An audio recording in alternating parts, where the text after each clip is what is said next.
go over to the DK Sportsbook. AJ, who covers tonight?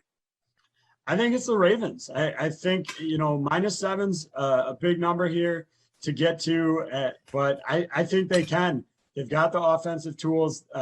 Pearce and Geoff talked about the secondary problems, and I think they can just take it to them early and then pound the ball the rest of the game, get ahead and just grind it out. So I do like them to cover even at -7. Okay, Pearce, how about you, dude? I like the Colts. Let me come to the defense here of the Colts secondary. Xavier Rhodes can turn around anytime.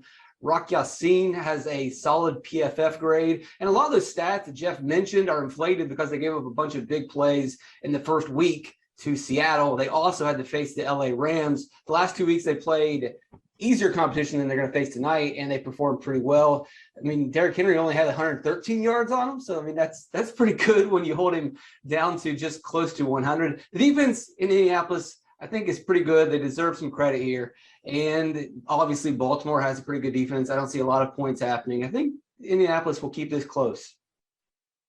Spread did get up here to 8 points at one point, Geoff, and the Colts have played well on the road. We're looking at 6-2 ATS. Yeah, no, I'm going to do something I don't normally do, and I am going to side with the Carson Wentz-led team here. I think at +7 or above, I would take the Colts as well.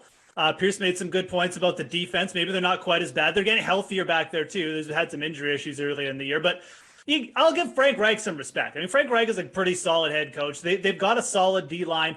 You've got some injuries on the Ravens O-line, too, that we haven't talked about. Could be an issue here. I think all things considered, the Colts could come out with Jonathan Taylor and dominate this game. We didn't talk about Jonathan Taylor much from a DFS perspective, but that is one path to victory. Another path to covering the spread is just the Ravens defense hasn't really been that good. I mean, they lost to the Raiders. They let Derek Carr and Darren Waller go crazy. So there's lots of backdoor ways that Carson Wentz could cover this for us too. +7, I think it's just way too much respect given to the Ravens here. So I'll take the Colts.